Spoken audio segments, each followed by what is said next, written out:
Hello everybody and welcome back. We're about to get into round 3 of the Underlords Pro Season 3 Grand Finals. But before we get there, I want to give a little reminder to everyone that Underlords Pro is currently entirely self-funded. So we are currently on the hunt for sponsors. You can support us by subbing to the channel on Twitch, or if you'd like to support the channel with a bigger sponsorship or support the Underlords Pro community tournament scene, please do get in contact with some of the admins on our Discord channel. Link is down in the description below.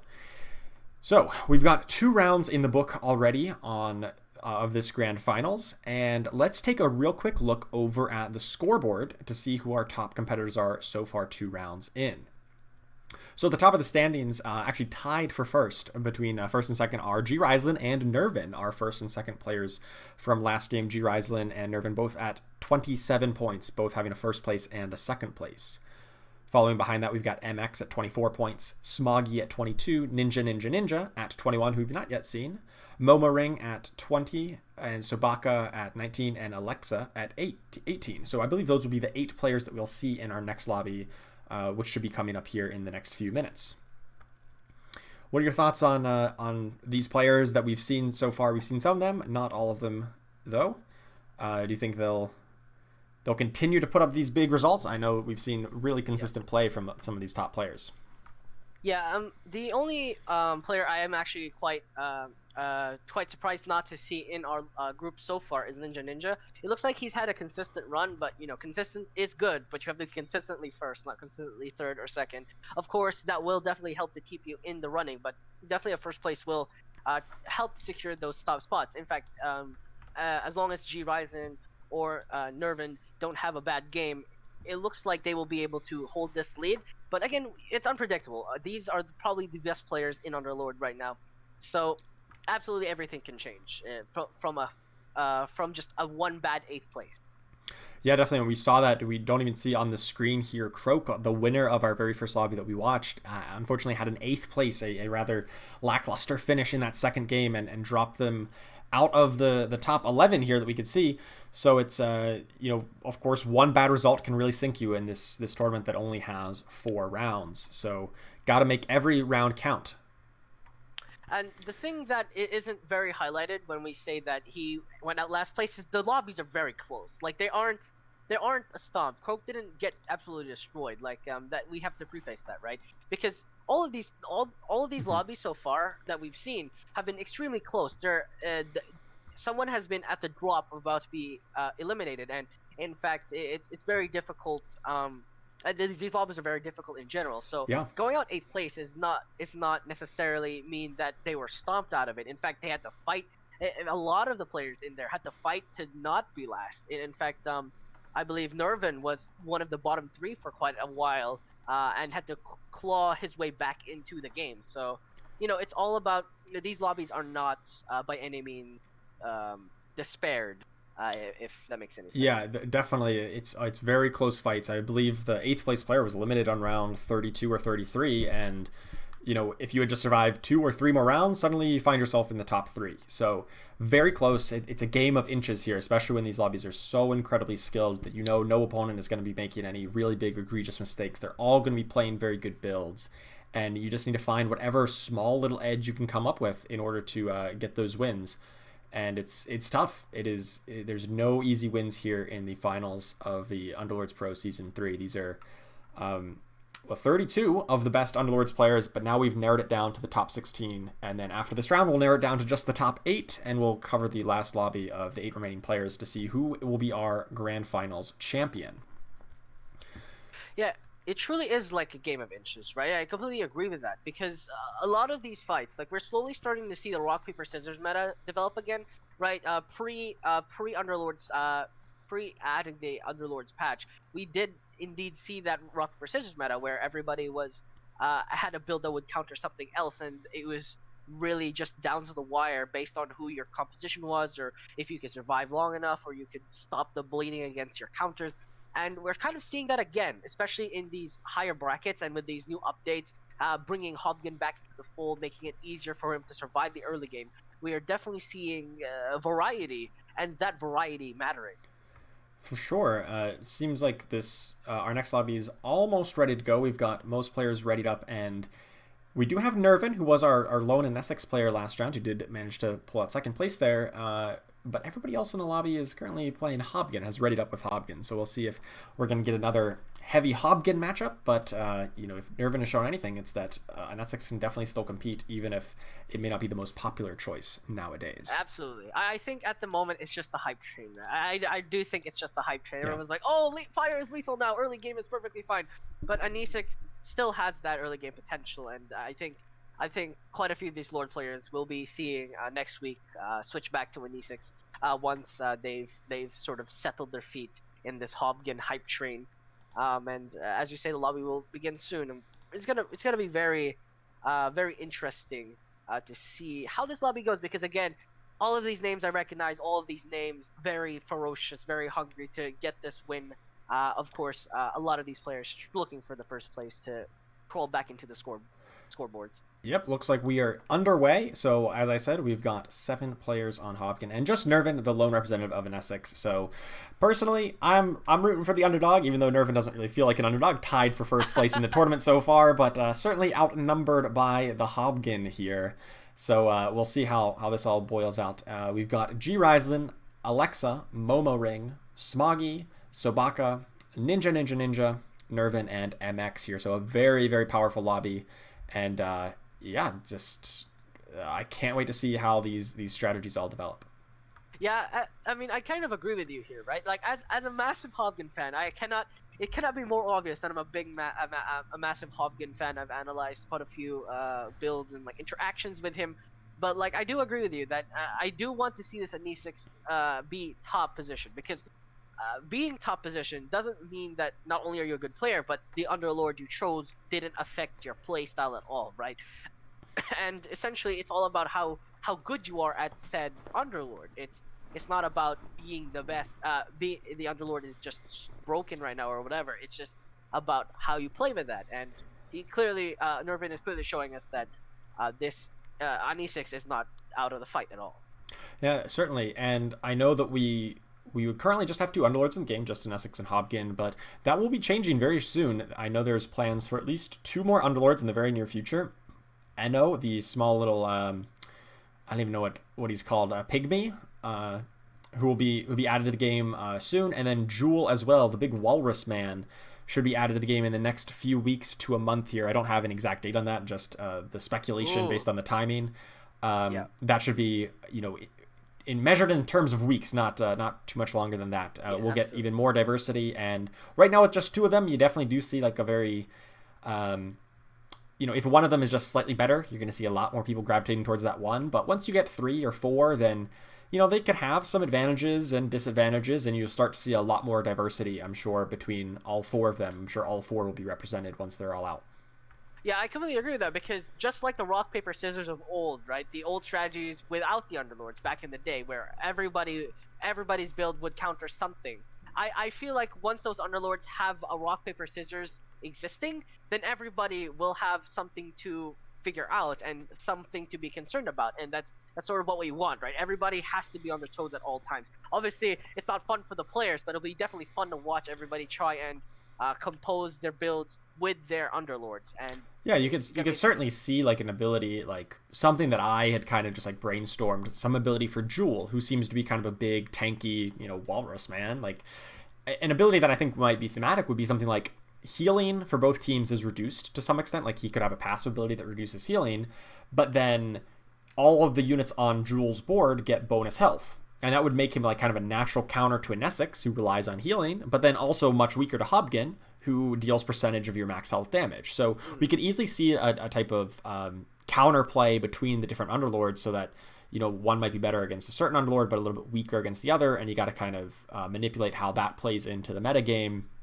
No idea if that's actually going to be an ability, but just the idea that those type of abilities could exist could lead to some very interesting counterplay and diversity options down the line. Yeah, and I was thinking, the smaller Underlord that a lot of players don't really know the name of. They Enno. Mostly Enno. Enno. Yeah, it's Enno. So, I'm thinking Enno will potentially be armor piercing. I'm not sure how that will function, but I feel like they will potentially have an ability to armor pierce. It just makes sense to me. Because again, as you Yeah, say, makes if sense. something is really tanky, something that armor pierces would be very effective against lineups who are who rely on that HP, right? And that would make sense because he looks small, he looks squishy, but he also looks very stealthy in a way. So Yeah, it's gonna be definitely. interesting, definitely, what these underlords will entail to us. But for now, in this game, we currently have two oh no, that's just a Bloodbound and a Brawny composition. I thought there was two Brawnies there for a second. But Sobaka looking for that early cheesy Bloodbound combo. Yeah, Bloodbound is definitely a alliance that has had its ups and downs throughout the history of Underlords. Early on, it was not too terribly impressive, and then the big time contract item was added, and suddenly everyone wants to play Bloodbound because you can give that hyper carry potential to your best unit, and then the item itself was nerfed, and then the item itself was buffed, and then just it's been up and down. And right now, I think it's in a relatively balanced spot where, in some cases, it's a really good pickup, but other cases, it's not so great. Yeah, I think the Bloodbound contract, or rather the Bloodbound alliance in general, I think its position in the meta should always be in the early to mid game. I don't think the Bloodbound contract should really scale into the late game. I mean, the units sort of like show that off already, right? Their units are Bloodseeker, Warlock, They're all and one cost. Ogre Yeah, Magi. they're all one cost Yeah, units. exactly. So inherently, technically, their strategy, their alliance should never scale into the late game. If they somehow manage to scale into the late game just because you feed them off and then your hard carry does like 600 damage, then something is wrong with that alliance. They should Yeah. always be sort of a mid game esque alliance at best, I right? definitely agree, and we saw in the previous patch where, or like before it was altered even more. So it when it used to give the Bloodbound buff to every single one of your remaining Bloodbound, it led to very unintuitive and very like non-traditional gameplay patterns. You would have situations where it was correct to keep two one-star copies of somebody like Warlock instead of upgrading it to two-star, and in like no other unit or no other situation in the game was that ever a correct choice. So it was very unintuitive, very odd for a lot of players to try to get used to that and play it. And ultimately, the developers decided that was not a very healthy gameplay pattern, to have like all these sacrifices and then just make one big super carry in the backline. So they've changed it to its current state, where the single buff of Bloodbound will bounce around to just a single Bloodbound at a time. It still retains some of its original functionality, still to buff up a big Ogre Magi early in the game and can still carry, but it does kind of limit it to that early game play, that early to mid game power that you kind of want to generally move away from come the later portions of the game. Yeah, looking at the builds everyone has at the moment, it looks like we're gonna have quite a bit of diversity. Of course, the Heartless buff is mostly an afterthought for all of these compositions, but it kind of looks like we have a Brute buff kind of rising. We have quite a few Hunters, three of them, I believe, trying to rise. We currently have Sobaka with the Shaman buff. I'm quite sure that's not going to last very long. I think that's just for the early game at this point in time. But yeah, it looks like we have some diversity this time. I think potentially we might definitely. Obviously, it's too early to tell what really they're going to transition into, but there are no assassins in this game, so that's kind of Yeah, interesting to not see. yet. We can still definitely see people transition into it if they recognize that it's open. Um, One build that is interesting right now is Ninja, who has a bunch of two-star units, but no synergies online until just now adding in the troll bonus. But at just 4 units, it was just running, yeah, whatever two-star units I got. They had Ogre Magi, Tusk, Bat Rider, and Drow Ranger. And, when you just got a bunch of 2 stars, that tends to be pretty good. Yeah, I mean, they will definitely win you some rounds. But again, I'm sure he knows this as well, is that you probably have to transition into something eventually, right? Because you can't Certainly, just yeah. sit on No two-star units. alliances is not a recipe for success. Yeah, absolutely. And the composition he currently has, I think he's probably looking into. He actually has a brute on the table, so he might be looking at potentially transitioning into some troll brutes. I know that's potentially a possibility, but again, you kind of have to think of where your damage is going to be coming from. So might also pocket into hunters. Has an anti-mage on the pool, so his options are wide open. He still definitely has a wide selection to choose from. It's just a matter of what he settles down into. We'll probably see something solidify by like round 15 at least. Well, you say, where does the damage come from? But I'm seeing the troll buff. I'm seeing the supercharge from Hobgen. I'm seeing Trow Ranger just being a machine gun on the back line. And I think, well, that's a pretty good damage output already. So we'll have to see if maybe they rely a little bit more on the Hobgen to be a late game carry, along with maybe some troll buffs to buff him, as well as your other units for attack speed, and just rely on, just throwing a whole lot of attacks at you really quick. Yeah, imagine if you could put an item on your Underlord. That would be really nice. Hobgun would actually go berserk. I wouldn't doubt that at some point they design an item that can only be equipped to your Underlord, and then it has some interesting effect.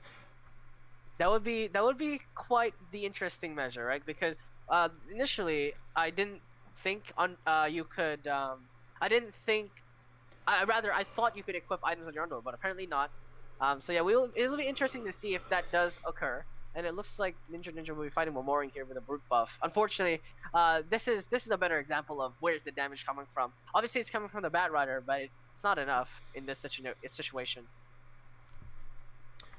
No, Ninja is able to take this one down with the Bat Rider, Hobgen pulling lots of damage out too. I was referring to a Momoring Bat Rider. Oh, the opposite side, yeah. Yeah, the Brawnies will buy you the time, but if you don't have any damage output, the time bot is not really any time. So okay, so we still see a lot of the Hobgen players picking up Firebreak. I have not really seen any Hobgen player yet to pick up Burning Down the House, which is kind of surprising for me. I thought that was definitely still a very valuable talent, but so far, 3 games in, no one has picked it up. They've all been opting for Firebreak, which was recently buffed. I think this is the NE6 mentality coming into play, right? And maybe a little bit of like, oh, this everyone says it's good, this must be good. Coming to play here, because burning down the house, late game is insane. It is the equivalent of having molten armor, while Hobgen is all attacking. And you also have molten armor, so everybody gets on fire. Yeah, absolutely. You'll perma-silence the enemy team, but I think what the players are looking at here is the damage reduction. They're like, wow, this is what Anisix kind of used to give us, and we can pick it up on Hobgen, plus we can do some damage anyway. Let's do that. And that's sort of the mentality kind of getting at, is that, oh, this is just as effective as if I had an Anisix when I supercharge something. Might as well pick it up. And I think that's kind of the logic there. Of course, other people may have different outlooks to why Firebreak is so effective. Possibly just because there's a 45% damage reduction. I mean, you put that on a knight, they're invincible. So yeah, basically. So I can certainly get behind that. But the other part about burning down the house you didn't mention is it increases your hype generation, because more units are on fire, which means more Hobgen hype generation just based on his passive ability. So if you do want to get to supercharge in the first place, or to get to his ultimate quicker, then burning down the house, it tends to be a preferred talent. Unfortunately, the other talents in that tier are pretty much never taken. So hopefully we'll get a little bit more rebalancing to make more of the options a little bit more viable, or maybe even more viable over Firebreak right now, just because it is so powerful, at least far what we've seen today. Yeah, I think once again, I think burning down the house is slightly at the moment, at least how it's measured so far, is that it looks like burning down the house would probably be, if Firebreak didn't exist, I'm sure most of these players would pick up burning down the house, right? But at this point in time, Firebreak just seems stronger in their eyes. And again, Nervin picks up Brill Bruiser, and once again we see that projectiles aren't actually blocked. Again, baffled my mind. Interesting. Yeah, I was following Tsubaki here, who was previously on the win streak and in first place, but seems like it has just dropped against Alexa here. So let's hop over to see what our current. I guess Smoggy's actually in first place. I was gonna say Ninja, but let's see what Smoggy's got going on to be holding on to this first place so far. Currently has a warrior buff, a druid buff, a heartless, and demon. So a lot of good synergies coming out here, and the potential for a 2-star Treant Protector, which I've said many times before. 2-star Treant Protector equals an I win button, at least for the first 15 or so rounds. Yeah, I mean, yeah, exactly, right. And ironically enough, they will fight each other here. Ninja does have 2 Bat Riders, so potentially more damage output than potentially what the Treant Protector can heal. The Treant Protector is a 1-star, so that may come to fruition, but the Bat Riders are literally killing themselves on this Pudge, and Pudge just killed off a Bat Rider simply that Pudge is top DPS. That Pudge is doing double the damage of the next highest target just because of Chainmail is so incredibly effective on such a high health unit. yeah, rather Blade Mail is a very Or sorry, very Blade good Mail, item. yeah. I mean, Chainmail as well, but Blade Mail in particular, Pudge was top DPS that fight. Like, imagine that. A 2-star Pudge, who's like the lowest base DPS unit in the game, top damage dealer. Because Blade Mail on a 2-star unit with the warrior buff plus the Yeah. massive health total is just absolutely insane. Very, very powerful. You can notice the proportionate damage that the Bat Riders did, and then just calculate that to add to the Pudge Blade Mail thing. They literally, one of the Bat Riders, believe the Bat Rider, they did 600 damage. I think that was all hitting into Pudge, and therefore he died. Yeah, probably. So that is that is quite the unfortunate part. I mean, an early Blade Mail on a Pudge like this definitely secures you a few pickoffs on the hard carries, especially if you have a Trio Protector that just keeps the Pudge alive, and we didn't talk about that, but the effective HP increase from Leech Seed was 1200, so the Pudge effectively had an extra 600 HP. So yeah, that definitely helped, especially to advance that. And Trio Protector 2 stars now guaranteed for Smoggy, and he will be going against Urizen, who again has a similar build to Ninja. And unfortunately, we will see if this Bat Rider will kill himself on to the Pudge this time. So what I find very interesting is that Smoggy is opting to keep in the Shadow Demon as a Heartless to pair up with that Pudge, as opposed to the 2-star Lifestealer that's on the bench. And the Lifestealer would obviously give you the Brute bonus along with the Treant Protector. And I honestly think just Lifestealer is just a better unit nowadays after his recent buff in the last patch. But instead of opting to keep in the 1-cost Shadow Demon, the Demon buff is not, is relevant, but Lifestealer is very powerful at 2-star this early on. I mean, the demon buff is literally only relevant to the demons, and you have one demon, which is a Shadow Demon. I think the logic is that the break is just super effective and strong. It nullifies one target from a fight because of the attack speed slow as well. Mm-hmm. Of course, he's probably thinking about putting that Lifestealer back down. Again, as you mentioned, would get you that Brute buff with the Heartless buff. But I think the logic is that the Shadow Demon will just essentially break something, and then that's the same thing as just fighting the enemy with a man down. Yeah, I guess that's fair. I just had assumed, anytime you get a 3-cost unit up to 2-star, I'm very excited to try to play that. On the other side here, Smoggy's up against Momoring, who has a Lifestealer and has a Mask of Madness on that Lifestealer already, obviously from a Smuggler. And then getting that very, very powerful item on round 10 is extremely early and also extremely powerful. But it is not enough, as it is still 1-star. It is falling to the ever-present, powerful 2-star Treant Protector. And look like Smoggy is going on a very healthy win streak. There is a couple other people on win streaks, so we'll have to see if they run into each other and see who wins out on that. Actually, just as I say that, the other two lose. Alexa and MX both lose their win streaks, so Smoggy is the lone win-streaking player remaining. Yeah. I think I wanted to highlight in that fight was Treant Protector healed 3.6 thousand HP's worth of damage, and also in that fight, the Tusk and the Slaughter actually kited the Lifestealer to oblivion. The Tusk would punch him up in the air. He would change target to Slaughter. Slaughter would then would use his ability on him. The Slaughter would then change targets. Then it would come into this brutal cycle where he just punched up in the air, then corrosived, then punched up in the air, and neither of them died because, again, that Treant Protector heal. It was quite funny to watch. Unfortunately, the Lifestealer, again, as you said, not 2-star, so not enough damage to really seal the deal. Yeah, of course not. And so we see a lot of players are going to be leveling up to 7 here going into the next round, and we should start to see a little bit more powerful builds coming out. We'll see if Smoggy can continue the win streak, or if somebody like MX, who just had a win streak just broken, can possibly compete. MX actually is one who has that, or has a 2-star Lifestealer, or 1-star Lifestealer, but does not have that Mask of Madness. Has a Force Staff, one of a rather lackluster item on it. We can see this time, in this game rather, there are only 2 Grease Fire players and 5 Hot Rod players. So looks like a lot of these players are looking to make not Hot Rod, but Hobgin their main DPS source, or rather one of the main DPS sources. As again, we mentioned high damage Underlord. But of course, Grease Fire, nothing to scoff at. Increases hype generation, allows you to get those the supercharges off, gets you Friendly Fire off as well, because Friendly Fire is also a very effective. So I want to point out Nervin, not only is Nervin being a Maverick and playing the NSX in this game, also has leveled up to 8 on round 16. Now that is a very aggressive leveling strategy, trying to get those higher tier 4 and tier 5 units much earlier than the competition here. And, you know, is just going to be able to overrun some people just by sheer weight of numbers here on round 16, is up against Moa Ring, and it's not looking remotely close as this Warrior Savage 4 Heartless build just completely overwhelms Moa Ring and dealing a big chunk of damage.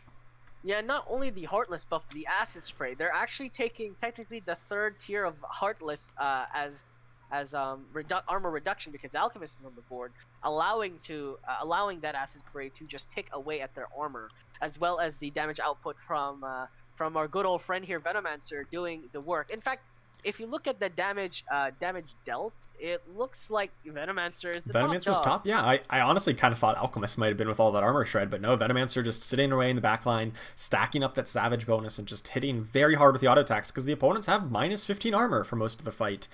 This is a very effective build out of Nervin here and is getting paid off by doing that aggressive leveling. Normally the risk with aggressively leveling up to level 8 that quickly is that you kind of compromise your interest. You saw Nervin drop down to 30 gold, whereas most other people were sitting at 50. But, you know, if you do that and you keep on winning, you know, that win streak will make up for any lack of interest gold that you may have had. Yeah, and if your Pudge is a 9k god that hooks in the opposing Hobgin, immediately eliminates him, maybe that'll also helps a little bit. Certainly. Because then now the Anesix will finally get his Mortar's boon out as well as that break into the fight. Acid Spray comes down and you can see how much damage the Lifesteal already does. Even at 2-star, even at broken state, is still dishing out that damage. Anesix keeping him alive as well, and that will be a secure victory for Nervin. I don't know if you watched that fight. What I was seeing is it seemed like randomly the Drow Ranger and I think at one point the Alchemist just stopped moving. They could have moved forward to get into combat, but they just were like, it looked like they were rooted in place. It was a little unusual. I have to watch that back to see what happened. I know the Drow Ranger had the Nether Toxin from Viper, but that doesn't root you, does it? No, it does not. I believe potentially a pathing issue, trying to avoid Nether Toxin, but also wanting to auto attack, and I guess just a priority bug potentially with the unit AI. That's interesting, but in any case, it's still not enough to compromise Nervin's win streak here, and is doing quite well up against Alexa here, who is down to 55 life, so got to feel a little bit of struggle here, as most other players in the lobby have leveled up to 8. In fact, now everybody has leveled up to 8 a few rounds after Nervin said, hey, it's time to level to 8. Yeah, and the unfortunate part is that currently Alexa is running a 1-star Lycan, which is already Lycan. I'm very vocal about this, but 1-star Lycan or Lycan in general has a staircase scaling in my eyes, and it is not necessarily the best thing in the world, especially in a hunter composition. And I just don't agree with how he operates. Like his scaling his scaling does not feel as good as the other hunter, in my opinion. Right, definitely.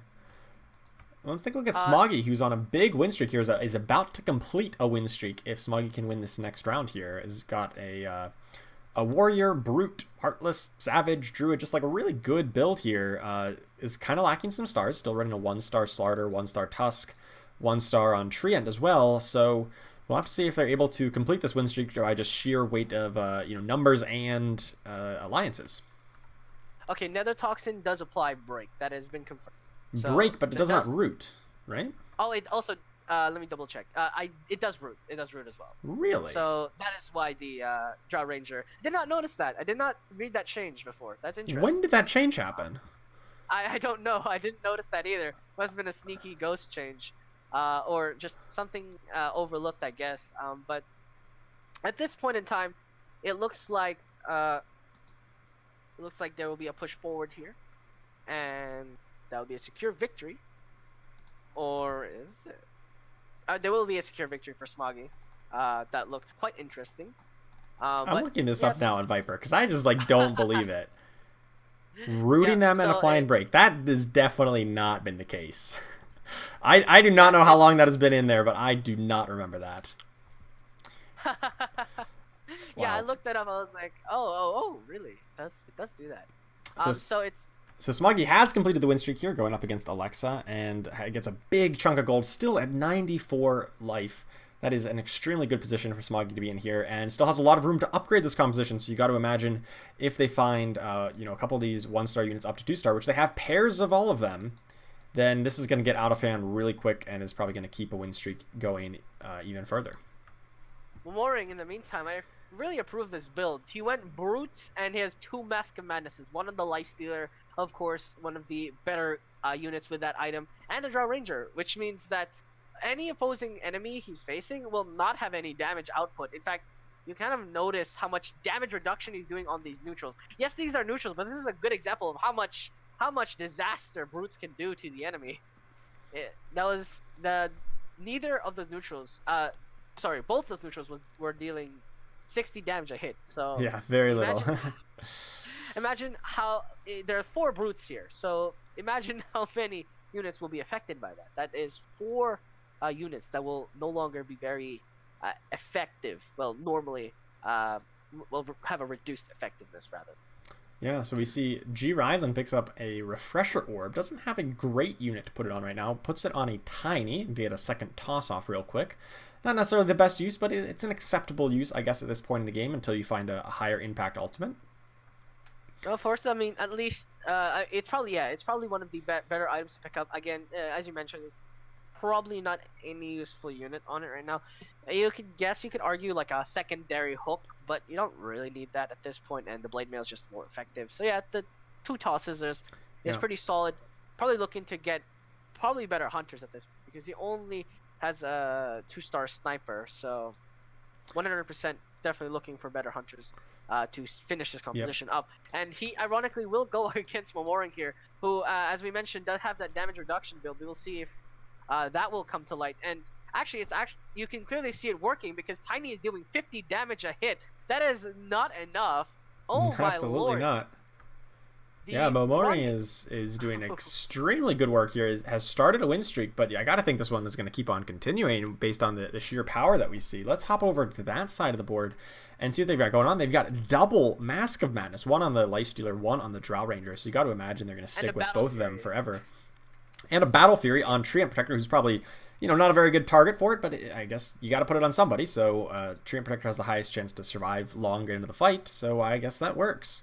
He also does have a high base damage, and it is a Brute. I think the logic here is that cleave, there's an extra 150 damage into that cleave when he lands that punch first, right? And to every target in general. Right? I'm not sure that actually works, because it does that debuff. It deals damage. I don't think it counts as like attack damage. It kind of like it's a damage as the debuff. I don't think that cleaves. I don't think that 150 cleaves. Okay. All right, then. I mean, regardless, right? It's a melee unit. And as you say, it's more survivable. And what? Ninja has a Lich and a Medusa? That's the power of quick leveling, I suppose. And also just, I've said it before, the mark of a good player is getting that ace unit as soon as you level up. So getting a Lich and Medusa at this point, clearly Ninja is just a very good player, and everyone else not so good because they did not get their ace units just yet. Absolutely. I don't think Hobgen can really carry this one, especially against an opposing existing Hobgen. Giles has her work cut up for him. Another fire is going to land, but that's from the enemy. Yeah, go not enough. To the face of the opposing Hobgen. Going to go down. Yeah. Mooring. Ninja is just at level 9, still has 40-some gold, so very good situation to be in for Ninja here. Just going to start spamming some ace units.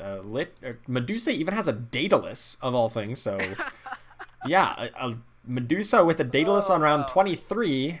That's what we call a high roll, boys and girls, when you get the Smuggler into the round 20 Daedalus into a round 21 or 22 Medusa, whenever that was. So just just casual, just picking up Medusa. This is quite interesting, having a Lich and a Medusa on your board ready. But okay, the weak side, of course, is the fact that they will get insta-gift if you're not careful. But the question is, does anyone really have that insta-gift power? He will be going against Nervin here. We will see if Ninja's composition will be able to cut through that. Lich instantly drops, but the Lich ult will get popped out. Ravage fired by the Anisix Tidehunter. Assassinate also comes out on the Slaughter, but Slaughter doesn't really care because of that scaled buff. And actually, the Lifestealer manages to break through the backline. Actually, damage reduces the Drow and the Hobgen. Hobgen goes down, and Medusa, again, very squishy unable to secure any more kills. And that Lifestealer being able to reach to that back pocket, hit the sniper, definitely provided a lot of damage reduction. Yeah, that Lifestealer dealing 7,000 damage with the course of that fight, absolutely massive, and was obviously surviving for very long because of the healing on his lifesteal effect. That Lifestealer, the NSX healed for 4,000, but the Lifestealer had 2,400 itself, so just being able to sustain up. So that Lifestealer buff definitely coming into play in this game. Yeah, even at level 2, right? 6% is like, let's say he was hitting, let's say that was the sniper, which is at the moment even 1 star only, right? Mm-hmm. That is, I believe, 5 HP a hit on this sniper. No, that's 54 HP a hit, which is still a lot. That's like 50. Yeah, that's plus 50% of his base attack damage. He normally hits for 115, and then if you're adding another 50 onto that, that is pretty substantial. Yeah, and we can see like a lot of players actually favoring this Lifestealer, and we can see in this fight as well. Ninja fighting Smoggy. Smoggy's Lifestealer does die, but it doesn't look like it's necessarily going to be the end of the world here, because the Medusa gets hit by a Brawny, and now she's doing no damage. Sniper got hooked in, and now it's up to the Hobgun friendly fire. Let's see if he can clean up. The opposing Hobgun is dead, so he does have the time actually turning this fight around. Hobgun is still alive. That Explosivo landing on that Mirana, and Ninja turns that around barely because Hobgun stays alive. Absolutely, and I was going to say this looked really favorable for Ninja because he's got the sniper with the Assassin's Veil, so always going to be auto-attacking that opposing Underlord, and the opposing Hobgun just really never got to do anything, always had 0 hype, and was taken out very quickly, while Ninja's Hobgun here got to cast much more quickly into the fight. Absolutely, but now everybody has Molten Armor, which means Deadeye is a bit more dangerous, right? Because you don't want your 1-star sniper shooting into Hobgun and then dying because of that fire. Well, of course, everybody except Nervin, of course, who is choosing to go with Anesix, who what did Anesix pick up here? Phantom Pain, so that whenever she casts her Pure Pain, the entire army gets a pretty big chunk of armor to resist some attacks. Yeah, absolutely. And as we kind of talked about, she's still second. She's doing it crazy well. Second, and Smoggy, the only person above, is on a losing streak. So you gotta kind of fear for how strong Smoggy is going to be. Just 2 health above, but on a losing streak. So we could easily see Nervin hop into first place here if they get a good item here, maybe get an upgrade or 2 after this creep round. Yeah, this kind of reminds me of Ochikarik last week, where he was the only Hobgun player, but like still won that lobby. So I'm kind of like cheering the Anesix player on, definitely. Because again, prove everybody wrong. Anesix is not dead. It's just that Hobgun is overhyped at the moment. It's perfectly fine, and we'll definitely see if they can continue securing victories like this. Certainly seems likely. Once again, we still have a pretty close lobby. Even the top 2 players very close. The middle 3 or 4 players also close, and the bottom all within 3 or 6 life. The bottom half, 5th place to 8th place is only 6 life difference, and Sobaka in 8th place right now, but is on a win streak, so we've said this a lot, but no one is really running away with this game. It is still very close between all of our competitors. I think a very good pickup for Sobaka would be this Tier 3 Viper, and the reason why I say that is because Nether Toxin roots now, and at 3-star, that 1x1 square becomes a 2x2 square, which means you root 4 things into place, which is quite crazy to think about. So that definitely doesn't work. That definitely does not expand to 2x2, does it? Does it? Does it not? Because I believe it doesn't say that it does. Does it not? I need to check the patch to see if that is adjusted. But if I recall correctly, 3-star Viper should have a 2x2 square. But again, I could be wrong. And I was just thinking that's a bit bonkers, especially when you root 4 things at once. But in the meantime, in this fight, Sobaka looks like will be unable to secure the victory against Amarana and the opposing Hobgun. But once again, I need to check if I am imagining things. It doesn't say it in the description, and I did not think that. But to be fair, I didn't think Nether Toxin rooted. So, like, if somebody can tell me when that started rooting, I'd be very curious. Because I know for sure I've seen people just walk out of Nether Toxin in the past, and it was definitely never mentioned in patch notes. Or if so, maybe I'm finally starting to lose it. Old age is catching up to me at 26. Clearly, I'm going crazy. So Viper poisons the cell. Just one cell, right? It just one cell. Okay, so I Yeah. might have been dreaming it, because I swear the toxin was on more squares. I guess they changed that in the past, so that is my bad. It is still one square. Didn't change, but now it just roots. I think So that the should one interesting thing about Sabaka here is they're running the 4 Druid bonus. They're not running too many alliances. They actually have very few alliances. They've got just Dragon, 4 Druids, and 2 Primordials, which is kind of more incidental than anything really valuable, I think, at this point. And Yep. apparently showing that you don't really need that many crazy alliances. You don't need to get 8 or 10 alliances completed in order to be doing pretty well in these fights. Landing a very good Chrono Cube certainly helps, as he manages to buy time so long, and the Void actually comes back to life. That back to the IO. grave he goes. And that Chrono Cube landing again on that solo Hobby, and he's just gonna poke to death, unable to do anything about it, and he will be eliminated. As yeah, that IO resurrects the Faceless Void, managing to get that second Chrono Cube off. Well, that was mostly just for dancing on their graves per se. Pretty much. I mean, it was a little bit close, but yeah, bringing that IO back and the Faceless Void doing very well. I'm very impressed to see this build actually succeeding, because like we've said before, that is a very low number of alliances that have completed. We see, for example, G Ryzen has 7 alliances completed, and here we have got only 3, and 3 lower impact ones, and still doing quite well.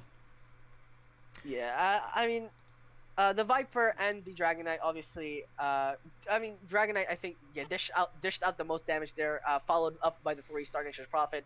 I think what he's sort of banking on here is these lone druids summoning bears that are 2-star, and in fact, he's gonna get 2 guaranteed 2-star lone druids, because he just swapped out, I believe, that Tidehunter for 2 of them. So now he is guaranteed 2 2-star bears, and this Chrono Cube will probably buy the time for that. And this is against Ninja, who has a Lich in the backline. But if that Lich dies before he gets that Lich off, it's gonna be a disaster. He did get it he off. Gets that off.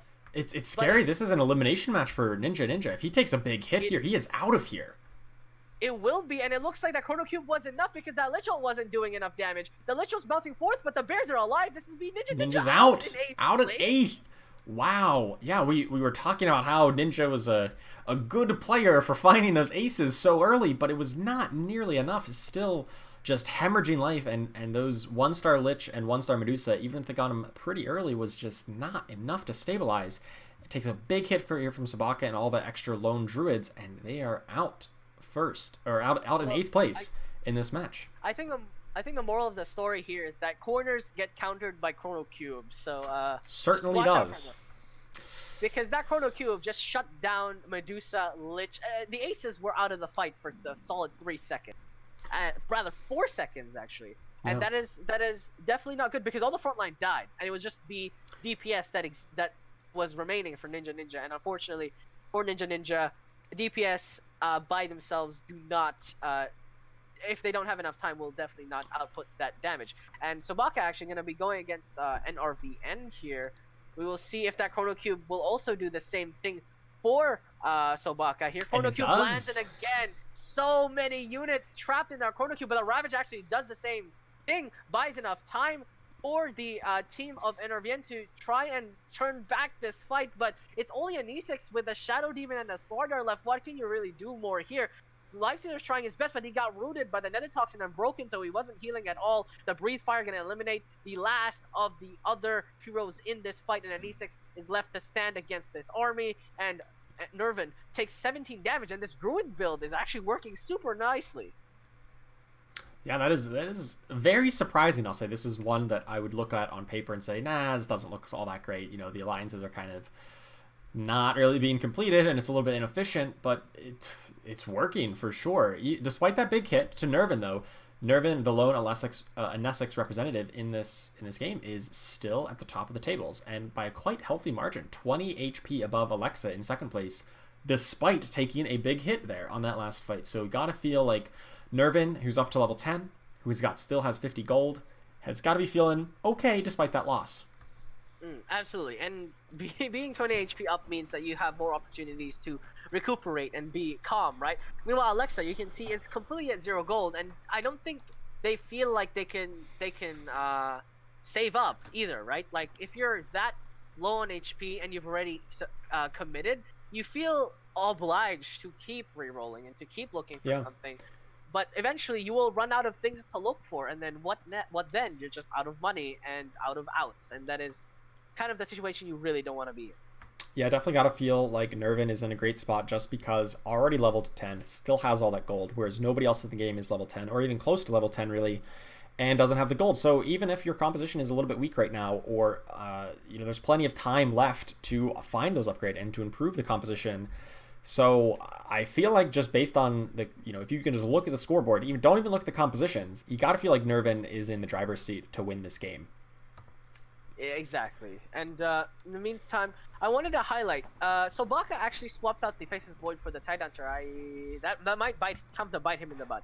I'm just going to say, right? Because that Chrono Cube was a better Ravage, in my opinion. Yeah, in a lot of cases, it certainly was. It was, hitting still most of the opponent's team, but it was a 4-second stun as opposed to a 2.25-second stun. Of course, it doesn't deal quite as much damage. It's not quite as tanky as the Tidehunter is on the front line, but still, it's a longer stun, and it hits more important units in the back line. Also, you have to note there's enemy Hobgins in this game, so that Tidehunter will not get that Ravage off anyway. As you can see here, is permanently silenced. He will not get that Ravage off. In the meantime, Chrono Cube lands, and you can see the punish immediately here. Instant regret, potentially, from Sobaka, unless he's managed to just turn this around. Faces Void actually does go down. It looks like Momoring doesn't have enough damage here to follow up for that Chrono Cube. Maybe there is. Tidehunter comes back to the fight. He says, let me get my Ravage off, but he finally gets it, but on one unit. He gets that off on the Magnus, but it's not going to be enough. All the backlines still exist. The Nature's Wrath connects with all of the enemy units. Hobgin still standing, but meantime, the Sobaka's Hobgin still exists, and it's a Mirana versus a Hobgin. We will see who does more damage. It's Let's Go Crazy Hobgin here. We will see who does more damage. The Mirana is silenced, but the arrow lands before the silence is proc, and unfortunately, the Hobgin is perma-stunned. That was absolutely crazy. I thought, oh, Momoring's gonna win. Oh, Sobaka's gonna win. Oh, Momoring's back and forth. And then during the cast animation of Let's Go Crazy, the fire debuff dropped off of that Mirana, giving her just enough time to cast that big arrow, get a big stun on that Hobgin, and just barely pull out the victory. But that means not a lot of damage was dealt, and both players are still very healthy and surviving into the future. Yes, they definitely prefer to walk away with most of their health rather than take severe damage, right? I'd rather be Sobaka lose 2 HP than lose 18 in that situation. And he does opt to put down the Faceless Void finally, so we will see if now he has Ravage and Chrono Cube available at his disposal. He will be going against G Ryzen, who has 2 Medusas on the board, as he will probably be guaranteed one of these lockdown abilities, unless the Chrono Cube doesn't come in time, but it does. The enemy Hobgin actually dies. Ravage also connects, so all of the CC actually connects for Sobaka. We will see if that will be enough here, and it looks like it will. Enemy Hobgin dies. No damage output exists anymore, and it's only the Tidehunter left, and he will go down last. And that will be so much damage into G Ryzen. Chrono Cube and Ravage connected on both, or rather both abilities connected. Yeah, lots of big hits coming out here. G Ryzen's down to 5 health. But on the other hand, I was just saying how it was Nervin's game to lose. Nervin just took a big chunk of 20 damage from MX in that fight. You gotta feel the pressure now. I mean, Nervin does have an Aegis of the Immortal, but that gold advantage and the level advantage that Nervin had is not quite translated into a quality composition yet. You still see there's a lot of 1-stars on the board. Double 1-star Medusa, so trying to find that to 2 stars is going to be important. A 1-star Drow Ranger at this point in the game, a 1-star Shadow Demon. These are just embarrassing to still have in your board. They have to be 2-starred, and even then they're kind of weak. Yeah, I think drop the Shadow Demon here. He's just very hesitant. He finally swaps it out for the Lich. Yeah, we'll makes see sense. if Nervin stays in this fight here. He does have the Lich now, just like Ninja, so perhaps this could change the fight. There is no crowd control except for the Ravage, but an Ezix can't stun, or rather silence anything, so that Ravage will connect. Meanwhile, the opposing Ravage, her Ravage actually lands as well, because the Hobgin was not attacking that. Lich ult bounces through, slows down a few targets, but it didn't slow down the Medusa. The Medusa will continue attacking forward. So did the Troll Warlord, so will the Gyrocopter. All the damage output still exists, but the Trident is rooted. The Ravage secondary is not out yet, and the Hobgin, Let's Go Crazy, increases his damage output, and that's just another hard carry to worry about. And Nisix cannot stand this. And Nisix needs his team, and Nisix's team is dead, and it's just Mirana, and unfortunately, Nervin will lose that Aegis. Finally, Momoring and Sobaka. In the meantime, Smoggy deals 20 damage to Sobaka, and Momoring takes 12 from Alexa, and that will be our 2 players going down. Wow, some big chunks coming out there, and we see the value of Aegis in these tournaments where every placement matters, and just surviving that one extra turn has bought Nervin at least 2 placements, even though we thought Nervin would be on the fast track to first place. It turns out now he's fighting for his very life. The opponent G. Ryslin had a very incredibly tanky Tidehunter 2-star with an Assault Cuirass. Just refused to die in those long fights. Constantly shredding opponents' armor, just walking through, and just no one could touch it in those long, drawn-out engagements, and that was the difference. So gotta look to G. Ryslin here. That was an incredibly strong showing, and could very well keep this going with that Assault Cuirass. He will be going against Alexa here. We will be seeing if that Assault Cuirass will keep giving him boon, and it looks like it will be. Nothing is dying on his board. That Assault Cuirass giving so much armor to everything around him. He finally dies, but is it too late? Oh my god, the pressure is so much. 2 bears gonna be able to root everything in the front line, and there is nothing to stop this onslaught. That Tidehunter Assault Cuirass, as you mentioned, but so much time, so tanky on the side of G. Ryslin, and you notice there was no magic damage output, so there was nothing to beat that Assault Cuirass. And that eliminates Alexa, and now we are down to just the top 4, with MX on a win streak, G. Ryslin hanging on with just 5 life, Smoggy with 9 life right behind, and Nervin, who we've said before, at 13, but has lost the Aegis, but did win that round, so did not take any damage, but they won it over the Phantom of Alexa, so did not deal any damage, and Alexa's now out. So with that composition that you did beat, you gotta feel nervous thinking, I don't know if Nervin's gonna be able to beat any of these remaining compositions. Exactly, and even though G. Ryslin is still at level 9, as we saw, his composition still feels very effective, especially because of that, as you mentioned, Assault Cuirass. They were indestructible until that Tidehunter died. And by the time the Tidehunter died, it was too little, too late. And it will definitely be interesting to see what items everyone will be picking up. Smoggy actually finds the 3-star Lifestealer. That's dangerous. Very much so. A moonshot on that creature will be very, very strong. It doesn't opt to switch it out there. Oh yeah, it's about to swap it out. There you go.